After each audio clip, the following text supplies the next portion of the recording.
मित्रों नमस्कार। डीबी मराठे सर के इस चैनल पर आपका स्वागत है। आज बात करते हैं अंतरात्मा की आवाज पर। समझते हैं इस विषय को। अंतरात्मा की आवाज वह भीतर की चेतना है जो इंसान को सही गलत उचित अनुचित और मानवता का एहसास कराती है। जब कोई काम करने से पहले मन के भीतर से एक शांत संकेत आता है, यह ठीक है या यह गलत है, उसी को सामान्य भाषा में अंतरात्मा की आवाज कहते हैं। इसे कई लोग अलग अलग नामों से समझते हैं। विवेक अंतःकरण कॉन्शियस, भीतर की नैतिक चेतना, इसे कैसे पहचाने? अंतरात्मा की आवाज अक्सर शांत होती है, शोर नहीं करती, लालच क्रोध और अहंकार से अलग होती है, केवल अपने नहीं दूसरों के हित की भी सोचती है। गलत काम के बाद बेचैनी पैदा करती है, सही काम के बाद भीतर संतोष देती है। उदाहरण, किसी गरीब की मदद करके मन को शांति मिलना, झूठ बोलने के बाद अंदर अपराध बोध होना, किसी का हक मारने पर भीतर बेचैनी होना। क्या हर इंसान में होती है? हाँ, लगभग हर इंसान में नैतिक चेतना होती है।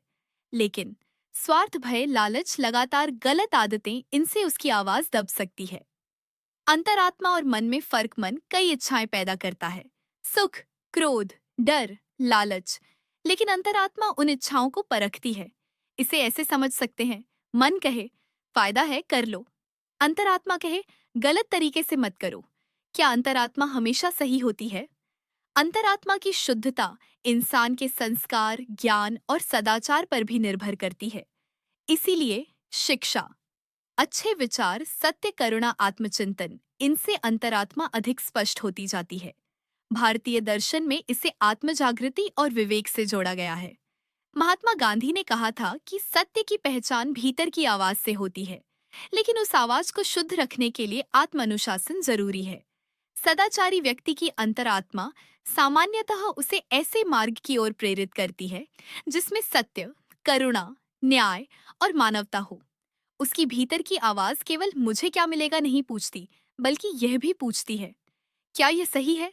ऐसी अंतरात्मा अक्सर कहती है, सत्य बोलो, चाहे कठिन हो, किसी का हक मत छीनो, कमजोर का सहारा बनो, क्रोध में अन्याय मत करो, लोभ से बचो, अपने कर्तव्य निभाओ, गलती हो तो स्वीकार करो, दूसरों को भी इंसान समझो।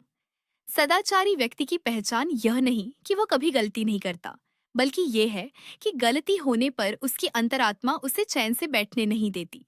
उदाहरण, किसी को दुख देने पर भीतर पश्चाताप होना, बिना स्वार्थ मदद करके संतोष मिलना, बेईमानी से लाभ मिलने पर भी मन का असहज होना। लेकिन एक बात महत्वपूर्ण है, सदाचार का अर्थ केवल बाहरी छवि नहीं, बल्कि भीतर की ईमानदारी भी है। कई बार इंसान बाहर से अच्छा दिख सकता है, पर उसकी अंतरात्मा जानती है कि वो वास्तव में कैसा है। कई लोग क्रोध, लालच, भय या भीड़ के प्रभाव में अपनी अंतरात्मा को कुछ समय के लिए अनदेखा कर देते हैं। बाद में अकेले में पश्चाताप महसूस होता है। युवाओं, अपनी अंतरात्मा की आवाज सुनना सीखिए। भीड़ का नहीं, अपने विवेक का अनुसरण कीजिए। सफलता केवल धन और प्रसिद्धि में नहीं, बल्कि अच्छे चरित्र और सही निर्णयों में होती है। जब भी जीवन में कोई कठिन फैसला आए, एक पल रुकिए, अपनी अंतरात्मा से पूछिए, क्या यह सही है? यदि उत्तर हाँ हो, तो निडर होकर आगे बढ़िए। आपकी अंतरात्मा ही आपकी सबसे सच्ची मार्गदर्शक है। अपनी अंतरात्मा को कभी मत दबाइए, वही आपको सही रास्ता दिखाएगी। चरित्रवान बनिए, ईमानदार बनिए और ऐसा जीवन जिए जिस पर आपको स्वयं गर्व हो। यदि इंसान अपनी अंतरात्मा की आवाज को बार बार अनसुना करता है, तो उसके जीवन में कई प्रकार के नुकसान हो सकते हैं। एक, सही और गलत की पहचान कमजोर हो जाती है। पहली बार गलत काम करते समय अपराधबोध होता है, लेकिन बार बार वही करने से वह भावना कम होने लगती है। दो, मन की शांति खो जाती है। बाहर से व्यक्ति सफल दिख सकता है, लेकिन भीतर बेचैनी, ग्लानि और असंतोष बना रह सकता है। तीन, चरित्र कमजोर होने लगता है। छोटे छोटे समझौते धीरे धीरे बड़े अनैतिक कार्यों का रूप ले सकते हैं। चार, रिश्तों में विश्वास कम हो जाता है। झूठ, छल और स्वार्थ से परिवार, मित्र और समाज का भरोसा टूटने लगता है। पाँच, गलत निर्णयों की संभावना बढ़ जाती है। जब विवेक की आवाज दब जाती है, तो लालच, क्रोध और अहंकार निर्णय लेने लगते हैं। 6, आत्मसम्मान कम हो जाता है। इंसान स्वयं की नजरों में गिरने लगता है। भले ही दुनिया उसकी प्रशंसा करे। मित्रों, अगर आपको यह विचार सही लगे तो लाइक और शेयर करना, चैनल को सब्सक्राइब करना। धन्यवाद।